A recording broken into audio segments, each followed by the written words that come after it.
Did you spend your youth trawling second-hand bookshops looking for cheap horror novels?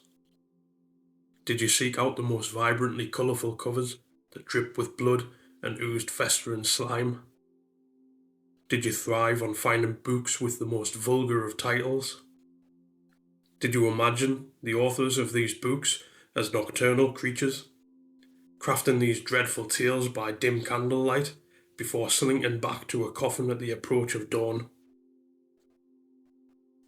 What a way to spend a youth, in pursuit of paperback perfection, scouring the racks like an explorer searching caves, crypts and tombs for long forgotten treasures.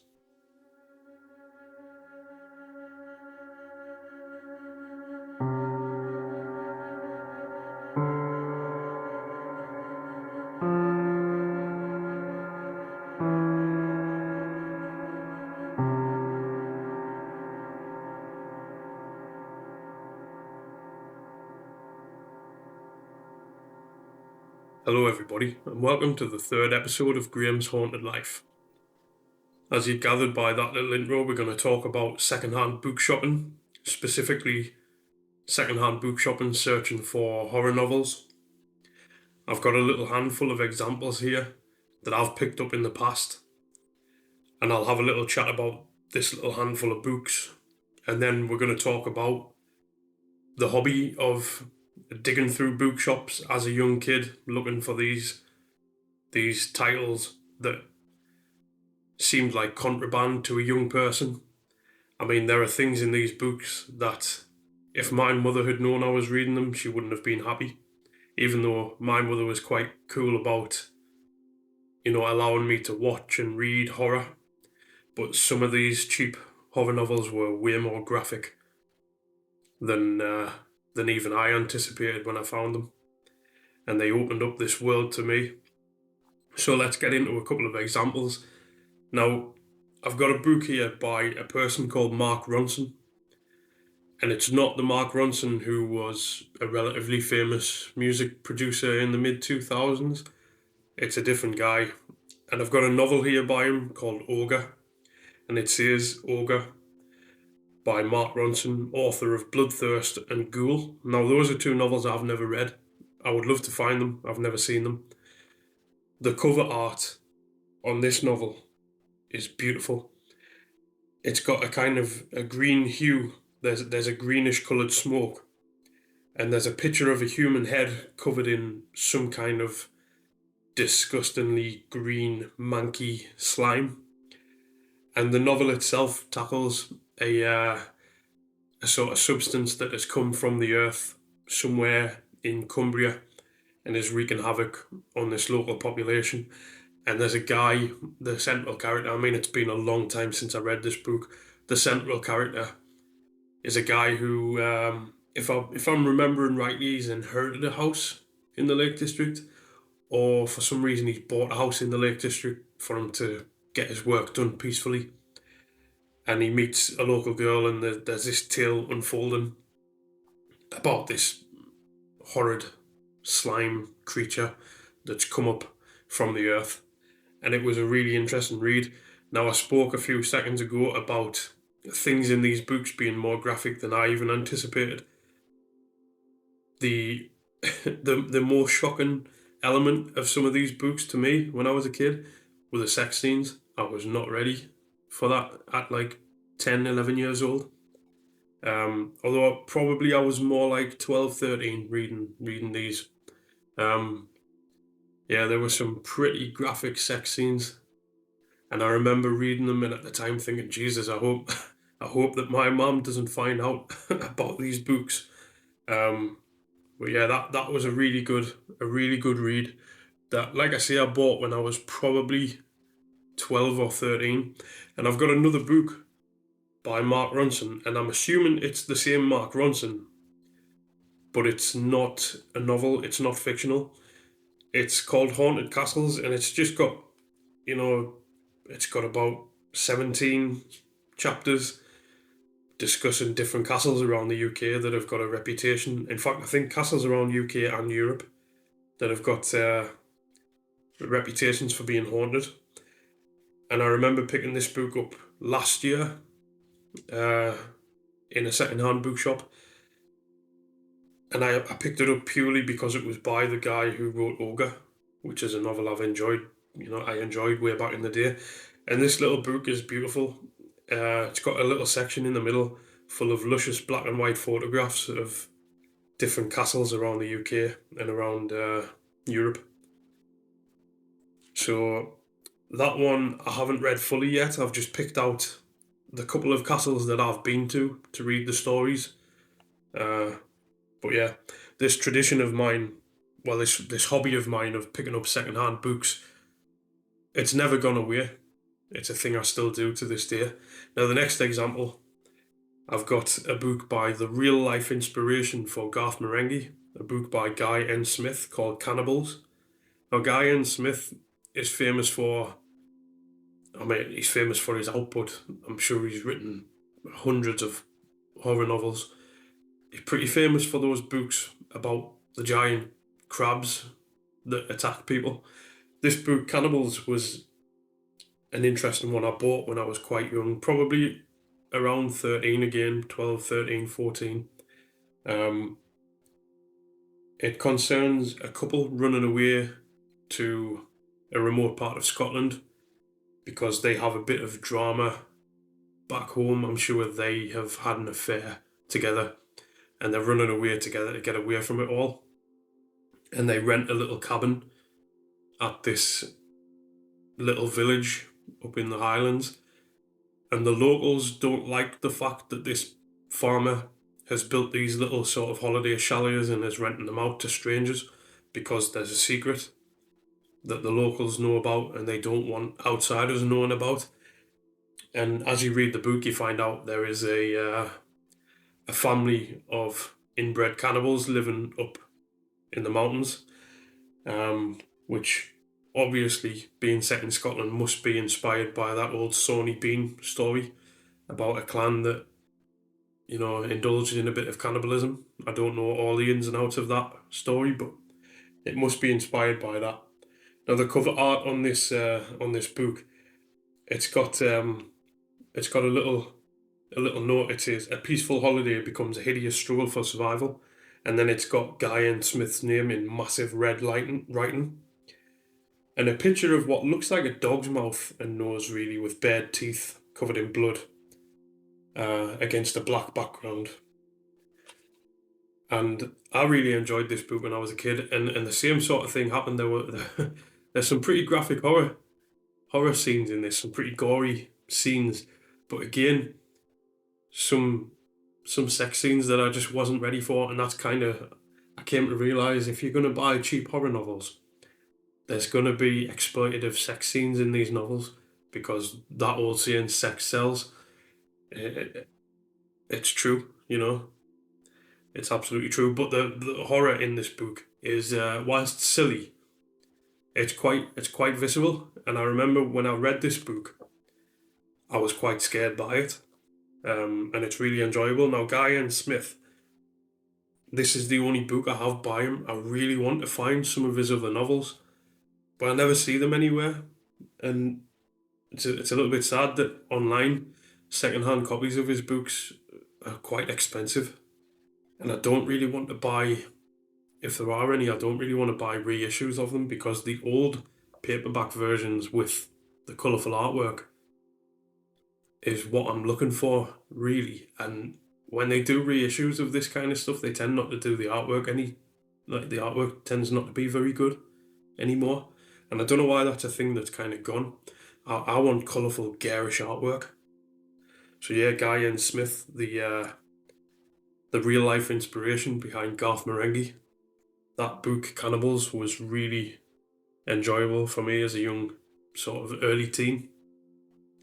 And the last book I picked out as an example of books that I found in second-hand bookshops is a little compilation called Ghosts, Ghouls and Other Horrors, 50 Scarifying True Stories of the Supernatural, compiled by Bernard J. Herwood. Now this book, I found this book probably when I was about 10, and it's far more tame than the novels. There's no graphic sex scenes in this one.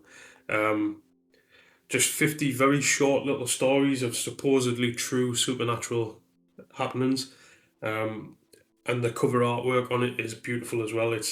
There's a picture of a graveyard, and over the top of that is a semi-see-through, like, old man's face with bandages around his head and stuff, looking rather ghostly. In fact, the guy actually looks a little bit like Michael Palin, even though it's not Michael Palin. This book, I found this in a bookshop in York when I was really young, and I've loved it ever since. I still occasionally pick up this book and read a couple of my favourite little stories from it.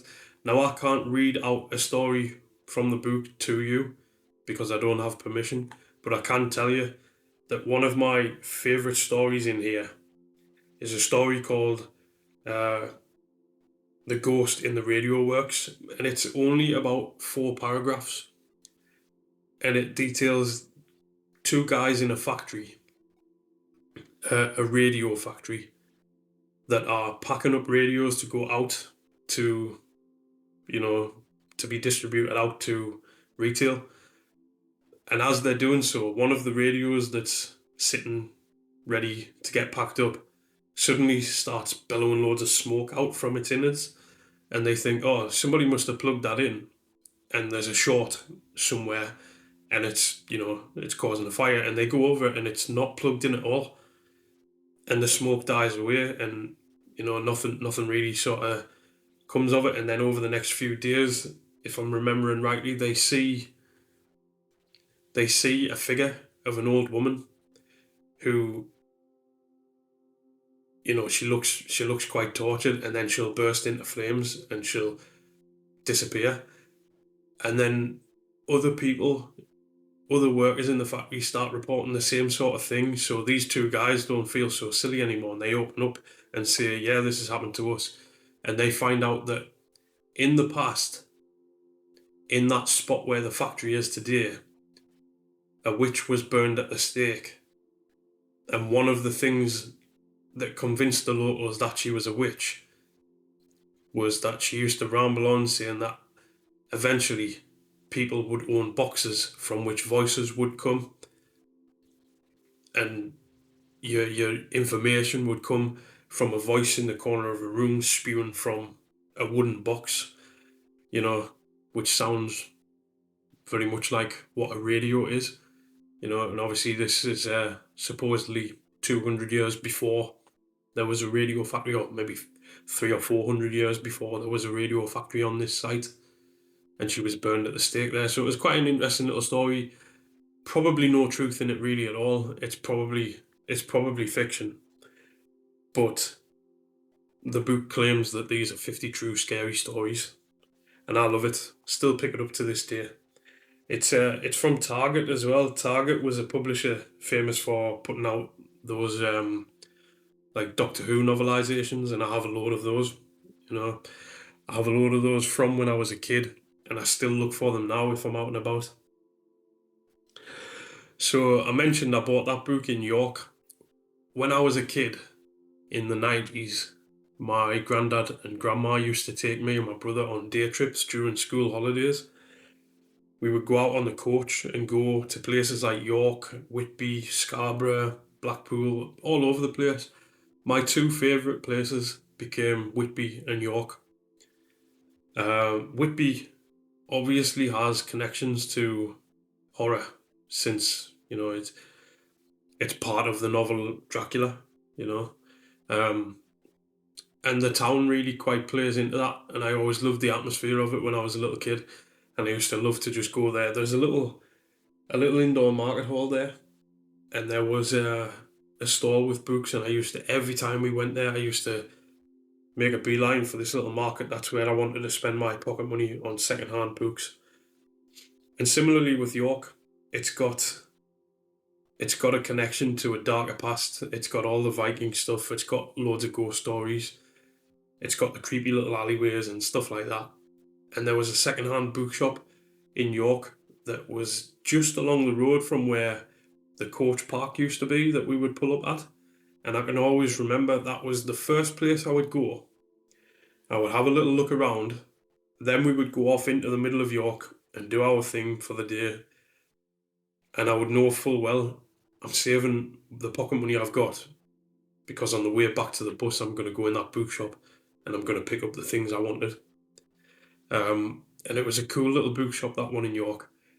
It was like a little bit dingy, and the guy was this old dude with a big grey beard who smoked a pipe, and his shop was just sort of very narrow little walkways between racks of book shelving. And like my brother would always look for usually a book to do with fishing or shooting or something like that, and I would be looking for the horror stuff. And I used to love those days out. Eventually, it got to the point where my older brother got a bit too old for wanting to go on day trips with his grandparents, and it would just be me. And I would just trawl through any secondhand bookshop that I could find, um, pick up these novels, and during school holidays, I would stay up late at night downstairs by myself, and I would drink tea and eat crisps and read these books by the lamp, and absolutely terrify myself. I would get to the point where I didn't even dare go back up the stairs to go to bed. I would just end up sleeping on the couch. But again, I would be terrified by the horror in these books. And at the same time, I would be thinking, like, I'm going to keep reading though, because I'm starting to realise these books are going to have these gratuitous sex scenes in. And like, I'm a young sort of preteen, early teen, discovering that kind of thing. And it felt like contraband. It felt like I need to keep this a secret because they'll be taken away from me if my parents found out. Well, if my mum found out. Yeah, at that point it was just me and my mum and my older brother. We lived in like a little council house, and the area that we lived in was like just a little village. And I just remember discovering all of this horror stuff and then going out and about into the surrounding area. There was little woodlands and little sort of streams and stuff, and little places where I would find that were remarkably similar to the things I was reading in these novels, and it would just all feed my imagination. It was such a great way to spend your youth, like trawling through these bookshops and finding this stuff that really just opened up your imagination. I mean, the smell of an old bookshop, it's like a warm and familiar smell, despite the fact that it's actually very nearly a mouldy smell, But to this day, if I walk into a shop that's got secondhand books, the first thing I do is just take a little breath in through my nose and take in that old familiar smell. It's a beautiful thing, and it really just sort of conjures up all of this nostalgia. And I'm back there. I'm back there as, a young child on a day out picking up these books. And I remember my grandparents would be like, "What is it you've got there?" "Oh, it's just a little horror story." Not daring to say like it's a really graphic horror story with some really graphic nudity, sex scenes in there, like really, really descriptive. Yeah, it was such a nice way to spend your youth, and I continued doing that to this day. Like when I was sort of late teens, early 20s, and I had my first job, I used to finish at midday on a Friday, and the first thing I would do is go to the end of the industrial estate, wait for the bus, and I would go to Durham every Friday without fail. And there's an Oxfam bookshop in Durham. It's still there, and it's still predominantly, like it is now predominantly a bookshop with a little bit of secondhand music. But then when I was around 20, it was in a different building just along the road from where it is now, and it spanned 3 floors.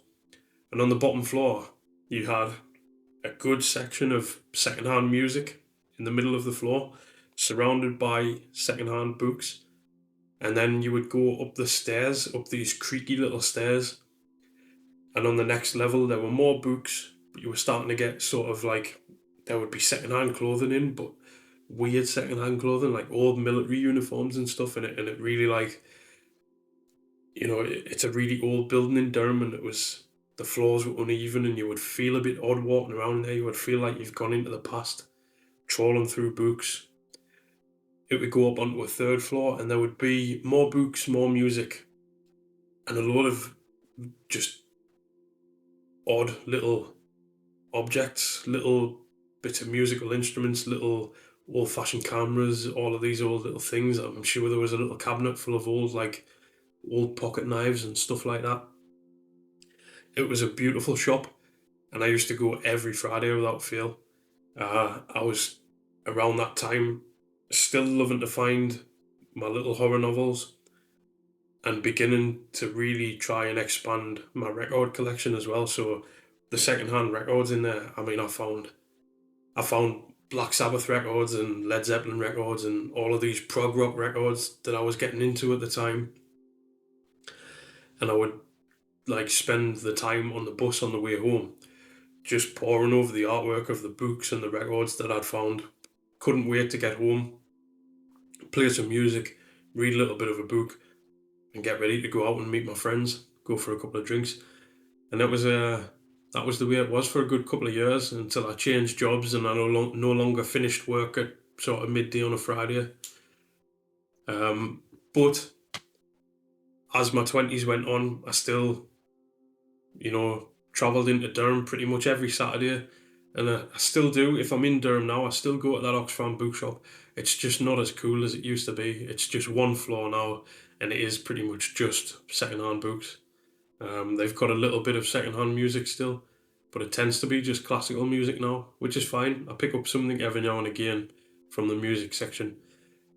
It does still have a really good section of fantasy, horror, sci-fi stuff, so you can still pick up really good stuff in there. Record shopping and book shopping around then in my early 20s, they started to go hand in hand. And I always like to talk about a bit of music on Graham's Haunted Life.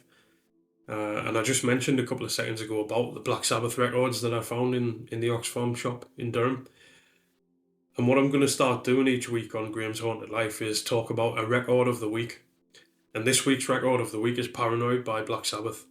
I've been playing it on my way to work. I've been playing it before I head out to work. I tend to do this. There tends to be a record in every week where that's the focus, that's the centerpiece of what I'm listening to for that week. And I get I listen to it quite obsessively over the week. And then the next week, another album will take its place.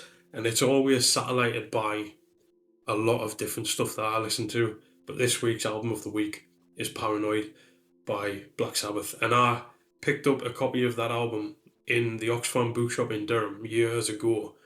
And I remember opening the gatefold sleeve and seeing the photograph of the band sitting out in this field. And it's kind of like a black and white photograph of the band. And I always loved the image of Black Sabbath in those early days. I think they looked cool with the long hair and the sort of not hippie clothes, because that was kind of 2 or 3 years beforehand, but they just look so 1970s, and the aesthetic of the 70s is something I absolutely love. And that album has, to this day, a couple of my favourite Black Sabbath songs. Obvious one being War Pigs and Paranoid, but I really love Planet Caravan. I think that's a beautiful track. My favourite on the whole album though is Hand of Doom. Hand of Doom is brilliant. This sort of quiet and then crushingly heavy and then quiet and then crushingly heavy timbre that the song takes. I love that. And I love the lyrical themes. It's clearly about drug abuse. That's the album of the week for this week. Now, secondhand book shopping and record shopping is something I still do to this day. And me and my wife, we both enjoy that. I've gotten Laura into records since we've been together. Laura is a better reader than I am. Laura has read all of the classics. I've read some classics, but Laura has really, really throughout her life delved into the classics. And she is recently delving into more of the sort of pulp and like trashy novel kind of scene. and that's where I spent my youth, is in the pulp and trashy horror novel scene. In fact, me and Laura, when we first got together, I officially asked her to be my girlfriend in a second-hand bookshop. That's how much second-hand book shopping matters to me and to Laura. We were in Barter Books in Alnwick, which, if you've never been, Barter Books is a huge second-hand bookshop in a former railway station, like a Victorian railway station, and it is unreal. If you can't find the book you want in there, you will never find it. And it's got, immediately as you walk in the door, there's this sort of entrance room with a fireplace and a little station where you can get a filter coffee, and then you go through into the main bookshop in the main sort of big hall area, and at the back is a cafe that does some really nice food. And we were sitting having a cup of tea and a snack in a room that had been recently sort of uncovered, a little waiting room that had been sort of boarded up, bricked up for years and years, and they'd uncovered it. And while we were sitting in there having our cup of tea, I'd asked Laura to be my girlfriend, and it's about 3 years on now, and we're married. So yeah, second-hand book shopping, it's been, throughout my life, some of the best moments of my life. In fact, the best moment of my life took place in there, obviously, asking Laura to be my girlfriend. I'm going to wrap the episode up now. Last week I played a bit of music at the end because my voice was really hurting. I wasn't very well at all, and I needed some stuff to fill the space. But I may do that going forward. I may play a little bit of music at the end of my episodes.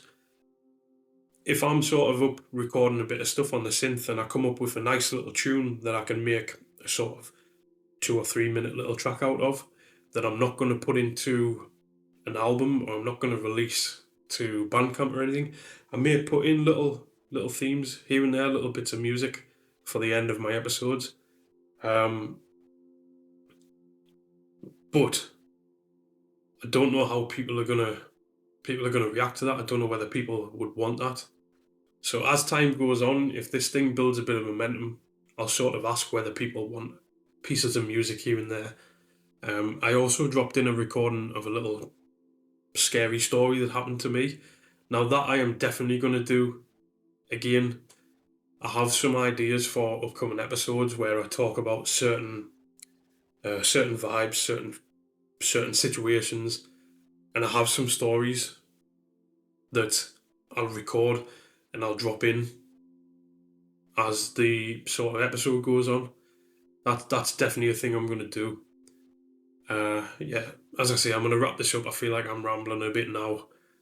If you've listened, thank you so much. I'll see you next time.